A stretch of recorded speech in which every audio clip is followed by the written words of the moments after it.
Hello students, so welcome back to my channel again. So students, आज हम बात करेंगे बेसिक अकाउंटिंग टर्म्स पार्ट 2 के बारे में। ओके कल हमने 5 टर्म्स के बारे में बात की थी। ओके और आज हम लाइबिलिटी से स्टार्ट करते। तो हमने कल कौन से टॉपिक पे बात की थी?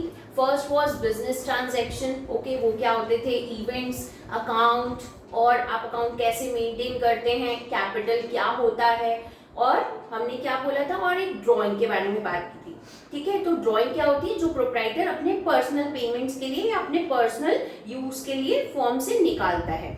ओके सो अब हम बात करते हैं 6 पॉइंट पे, that is liability. So now अब हम ये देखते हैं कि it refers to the amount. भाई ये होता क्या है ना?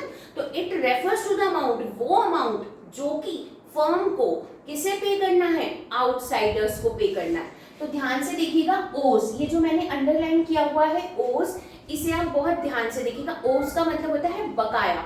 जो फर्म के ऊपर बकाया है, किसे देना है उसे? बाहर वालों को, आउटसाइडर्स को। अब भाई आउटसाइडर्स में कोई भी इन्वॉल्व हो सकते हैं लोग।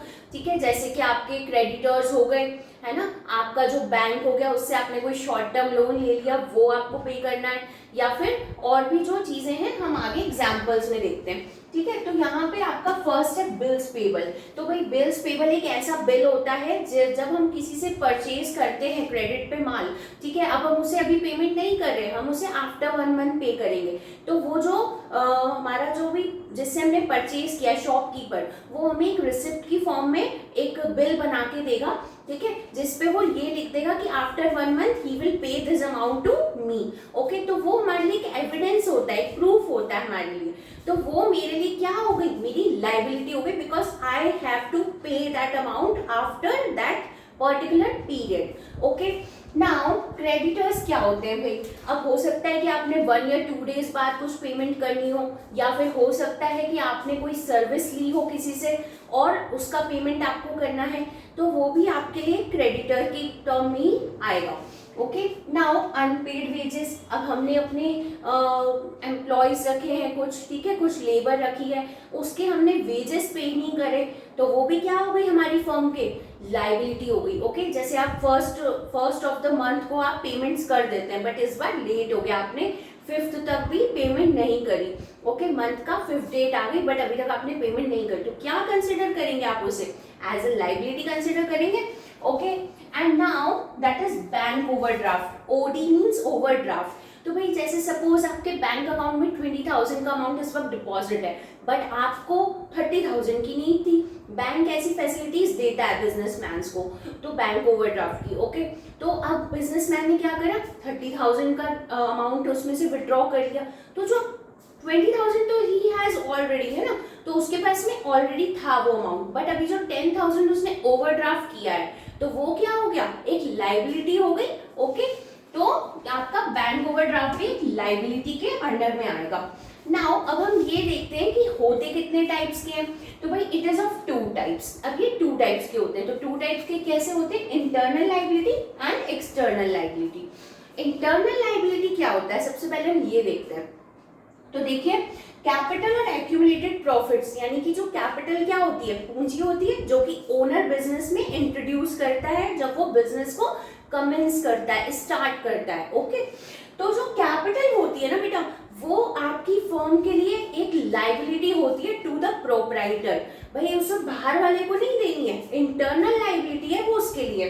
तो तभी आपको यहाँ पे जो मैंने ब्रैकेट में लिखा था, ये मैंने आपको पहले नहीं बताया। अब हम इस लाइन का मीनिंग देखते हैं। Excepting the amount owed to proprietors. भाई आपकी जो लाइबिलिटी होती है ना, वो आउटसाइडर्स की यहाँ पे जो कि आपको चुकानी है, वो पेमेंट आपको आउटसाइडर्स को करना है, बट वो आपकी एक्सटर्नल लाइबिलिटीज है। प्रोप्राइटर तो आपके घर का ही हुआ। ओके, मतलब जो बिजनेस कर रहा है, फर्म जो चला रहा है, वो ही प्रोप्राइटर हुआ। तो फर्म के लिए क्या हो गया? वो अपना ही बंदा हो गया। ओके, इंटरनल हो गया वो इसका। तो इसलिए हम इसमें यहाँ पे वो एक अमाउंट जो है वो एक्सक्लूड कर देते हैं, जो कि उसे प्रोप्राइटर को वापस रिटर्न करना होता है। तो अभी कैपिटल जो है वो फर्म के लिए एज अ लाइबिलिटी होती है, बिकॉज वो फर्म का पैसा नहीं है, वो लाया गया किसके द्वारा है? जो कि बिजनेस को रन कर रहा है, उसके ओनर ने इंट्रोड्यूस किए capital, okay. And accumulated profits, अब ये एक्यूमुलेटेड प्रॉफिट्स क्या होते हैं भाई, हर ईयर में हमारे प्रॉफिट्स होते हैं, बिजनेस हम लोग कोई भी रन करते हैं तो उसका हमारा प्रॉफिट मोटिव ही होता है सबसे मेन, ओके। हम कोई भी इसलिए बिजनेस रन नहीं करते कि हमें उसमें लॉस हो, वो तो हमें हमारी कुछ डिसीजंस की वजह से, कुछ एक्टिविटीज की वजह से हो जाता है, बट हमारा मेन मोटिव क्या रहता है, प्रॉफिट ही रहता है। तो भाई ये जो एक्यूमुलेटेड प्रॉफिट्स मींस जो ईयर टू ईयर जो आपके एड ऑन हो जाते हैं ना, वो एक्यूमुलेट इकट्ठा हो जाना, तो वो जो प्रॉफिट्स होते हैं वो आपकी फर्म के ऊपर एक लाइबिलिटी है, किसको पे करनी है, जैसे प्रोप्राइटर को, okay. I hope this is clear.